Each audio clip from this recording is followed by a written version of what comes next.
वन्दे ब्रह्मपुराधिपं श्रीसहजानन्दं च मूलाक्षरम् श्रेयस्कारणसद्गुणैकनिलयम् श्रीप्रागजिह्वावत ब्रह्मोपासनधारकं गुरुहरिं यज्ञं तथा योगिनं प्रीत्येवं प्रमुखं महन्तमनिशम् श्रीजीस्वरूपं मुदा મહિમાનો મહિમા પ્રવચનમાળામાં આજે 25મી જૂન 2025 બુધવારના દિવસે તમામ સંતો હરિભક્તોને મારા સાષ્ટાંગ પ્રણામ. જય સ્વામિનારાયણ. હેપી વચનામૃત દ્વિશતાબ્દી મહોત્સવ. હેપી પ્રમુખ સ્વામી મહારાજ શતાબ્દી મહોત્સવ. પ્રગટ ગુરુહરિ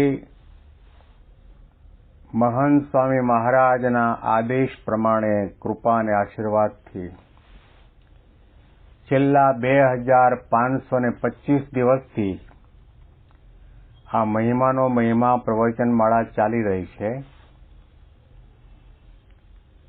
તેમના આશીર્વાદ કૃપા દ્રષ્ટિ એવા છે, એમણે આજ્ઞા કરી કે આ પ્રવચનમાળા જ્યાં સુધી ચાલે ત્યાં સુધી ચાલુ રાખજો. કેવળ આપણા ઈષ્ટદેવ સહજાનંદ સ્વામી અક્ષર પુરુષોત્તમ મહારાજ, પ્રાણ પ્યારા ગુરુહરિ પ્રમુખ સ્વામી મહારાજ અને મહંત સ્વામી મહારાજની અતિશય કૃપાના કારણે આ પ્રવચનમાળામાં તેમની પ્રેરણાથી જે કંઈ કહેવાય છે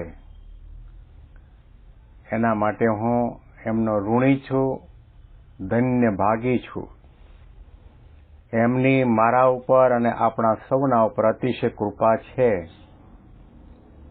કે સવારમાં અક્ષરધામના અધિપતિ સહજાનંદ સ્વામી મહારાજની અમૃતવાણીનું પાન કરવાનો આપણને લાભ મળે છે. અંત્યના 25મા વચનામૃત, જેનું શીર્ષક છે શ્રીજીની પ્રસન્નતાનું ખરા ભક્તનું. ભગવાનની પ્રસન્નતા આપણા ઉપર થાય ક્યારે? જ્યારે આપણે એમના ગમતા પ્રમાણે, એમની રુચિ પ્રમાણે, એમની મરજી પ્રમાણે ઉત્સાહથી, ઉમંગથી, ભાવથી, મહિમાથી, પ્રેમથી સેવા ભક્તિ સત્સંગ કરીએ અને એમાં દંભ ન હોય, દેખાડો ન હોય, લોકોની વાહવા મેળવવાની ભાવના ન હોય, રાગ દ્વેષ ઈર્ષા અભિમાન ન હોય અને જે કંઈ કરીએ એ કેવળ ભગવાનની કૃપાથી થાય છે એવું માનીએ અને ક્યારેય પણ સાધનનું બળ આપણે ન લઈએ તો સંત અને ભગવંત આપણા ઉપર રાજી થાય છે. રાજબાઈએ શ્રીજી મહારાજને પ્રશ્ન પૂછાયો કે મહારાજ, તમે કયા ગુણે કરીને અમારા ઉપર રાજી થાઓ અને કયા દોષે કરીને અમારા ઉપર અતિશય કુરાજી થાઓ? ત્યારે મહારાજે કેટલાક વચનના દોષો બતાવ્યા અને એની અંદર આપણે ગઈકાલે મહારાજે જે કંઈ કહ્યું એમાં જે પોતાનું બળ રાખે પણ ભગવાનનું બળ ન રાખે તો મહારાજને ગમતું નથી. હું આમ કરી નાખું, હું આમ કરી નાખું, મેં આમ કર્યું, હું આમ કરીશ, એવા બળાઈના બણગા ફૂંકતા હોય અને એની વાણીમાં, એના વર્તનમાં, બોલવા ચાલવા ઉઠવામાં ભગવાનનું કરતાપણું ગૌણ થઈ જાય, ભગવાનનું બળનું નામ નિશાન આવે નહીં અને પોતાના બુદ્ધિ બળથી થાય છે, સત્તાના બળથી થાય છે, પૈસાના બળથી થાય છે, શરીરના બળથી થાય છે, એવી પ્રકારનું પોતાનું જ બળ રાખતો હોય અને ભગવાનનું બળ ન રાખતો હોય તો મહારાજથી અમને ગમતું નથી. કારણ કે ઉપાસનાનું ખંડન થયું. તમે જોઈ શકો છો એ પણ ભગવાનની કૃપા છે, એમાં પણ ભગવાનની શક્તિ કાર્ય કરી રહી છે.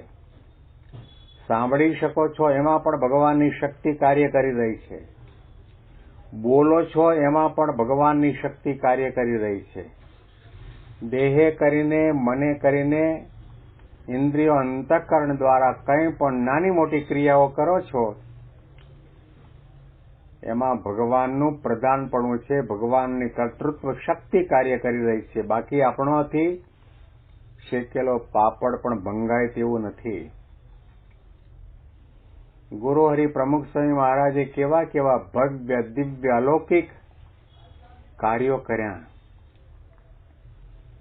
પણ દરેક પ્રસંગની અંદર પ્રમુખ સ્વામી મહારાજ સહજ રીતે જાહેરમાં બોલતા હતા કે મારાથી તો શેકેલો પાપડ પણ ભંગાય તેવું નથી.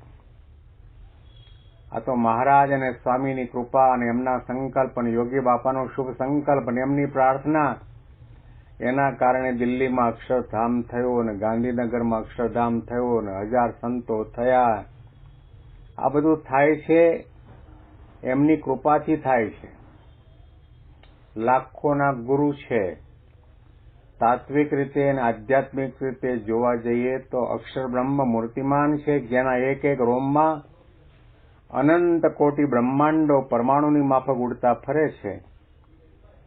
તેમ છતાં પણ એક ક્ષણના માટે જાગ્રત, સ્વપ્ન કે સુષુપ્તિ અવસ્થામાં વિચાર સુદ્ધા નથી થયો કે આ કાર્ય મેં કર્યું. અખંડ અનુસંધાન, પોતાનું બળ તો ક્યારે રાખ્યું જ નથી. ક્યારેય બોલ્યા નથી કે મેં આટલા પત્રો લખ્યા અને આટલી પધરામણી કરીને આટલાને સત્સંગ કરાવ્યું ને આટલાને વ્યસન મુક્ત કર્યા, આટલા મંદિરો કર્યા, આટલા સંતો કર્યા, ક્યારેય નહીં. એટલા માટે ભગવાન એમના હૈયામાં, એમના રોમ રોમમાં બિરાજમાન થઈને રહ્યા છે. તો ભક્ત તરીકે, ઉપાસક તરીકે આપણું જીવન, આપણી વાણી, આપણા વિચારો, આપણી ક્રિયા કઈ પ્રકારની હોવી જોઈએ? હંમેશા ભગવાનનું બળ લઈને આગળ વધો.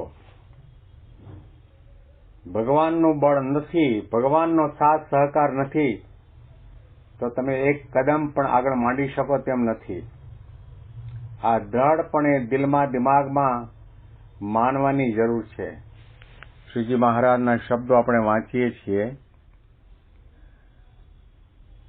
અને હું કોઈની આગળ વાત કરતો હોઉં અને બોલાવ્યા વિના વચમાં બોલે તે ન ગમે, અને ભગવાનનું ધ્યાન કરવું તથા ધર્મ પાળવો, ભક્તિ કરવી ઇત્યાદિ જે શુભ ક્રિયા કરવાની છે તેને જે ભગવાન ઉપર નાખે, જે ભગવાન કરાવશે તો થશે, તે પણ ન ગમે.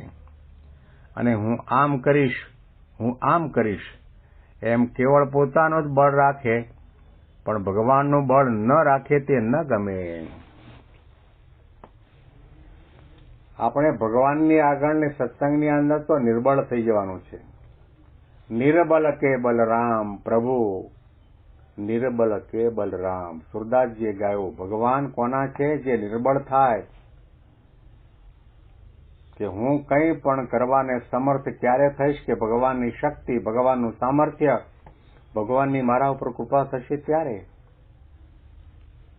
બાકી મારા કલમ દ્વારા કે મારા કંઠ દ્વારા કે મારા ધન દ્વારા કે મારા શારીરિક શક્તિ દ્વારા કંઈ થઈ શકે તેમ નથી.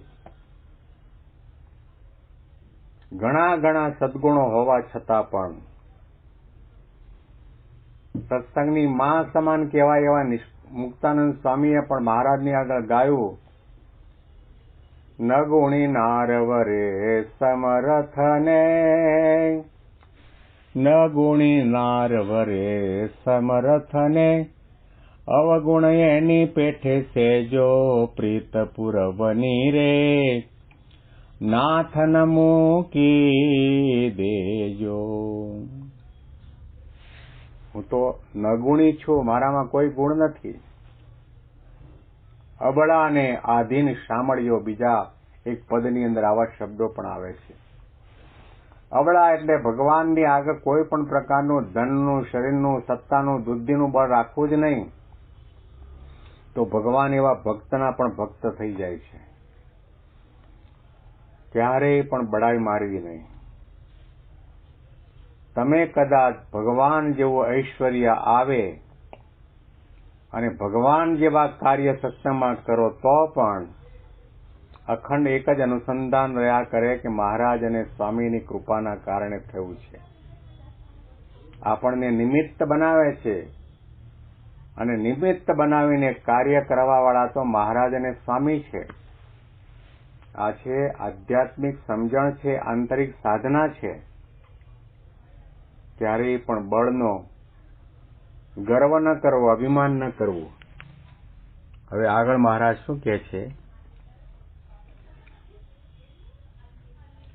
અને જેને બોલ્યામાં પોતાના અંગનો ઠા ન હોય તે તો અતિશય ન ગમે. પોતે જે કંઈ વાત કરતો હોય એનું ઠેકાણું જ ના હોય. આજે આમ બોલ્યો તો કાલે બદલી નાખે. એનો નિર્ણય પાક્કો ન હોય કે હું આટલું તપ કરીશ ને આટલું દાન કરીશ ને આટલું વિતરણ કરીશ ને આટલી સેવા કરીશ. એ બોલવામાં બોલી નાખે, પણ એ પ્રમાણે વર્તવાનું તો લેશ માત્ર પણ નહીં. જેને બોલવામાં પોતાના અંગનો ઠા ન હોય તે અતિશય ન ગમે. આપણા આધ્યાત્મિક માર્ગમાં સેવાનું અંગ, જ્ઞાનનું અંગ, ભક્તિનું અંગ, દાસત્વભાવનું અંગ, આજ્ઞા પાલકત્વનું અંગ, ઘણા બધા અંગ છે. શુરવીરતાનું અંગ, વિશ્વાસનું અંગ, શ્રદ્ધાનું અંગ. પણ આપણે એમ કહીએ કે મારે તો જ્ઞાનનું અંગ છે, પણ જ્ઞાનનો છાંટો એના જીવન સાથે વણાયો ન હોય. તડાકા ભડાકા મારી નાખ્યા એવી પ્રકારની માઇકના ભૂંગળા ફાડી નાખે એવી વાતો કરે, પણ એમાંથી લેશ માત્ર પણ એના જીવન સાથે સંકળાયેલું જ્ઞાન ન હોય. મનસ્યેકમ વચસ્યેકમ કર્મણ એકમ મહાત્મનામ મનસ્યન્યત વચસ્યન્યત કર્મણ્યત દુરાત્મનામ. એ દુષ્ટ માણસ છે. ભલે કપાળમાં તિલક ચાંદલો કર્યો હોય, ગળામાં કંઠી પહેરી હોય, ધર્મનું કામ કરતો દેખાતો હોય, તો પણ ભગવાનનો રાજીપો એના ઉપર ન થાય. એટલા માટે હંમેશના માટે ભગવાનનું બળ રાખીને, દાસ ભાવ અને નમ્રતા ધારણ કરીને એમની મરજી પ્રમાણે, રુચિ પ્રમાણે સેવા સત્સંગ કરી શકીએ એવા બુદ્ધિ, શક્તિ, બળ મહારાજ અને સ્વામી આપણને સૌને આપે એવી એમના શ્રી ચરણમાં પ્રાર્થના. વિશેષ મહિમાની વાતો આવતીકાલના પ્રવચનમાં સાંભળીશું. તમામ સંતો હરિભક્તોને મારા સાષ્ટાંગ પ્રણામ. જય સ્વામિનારાયણ.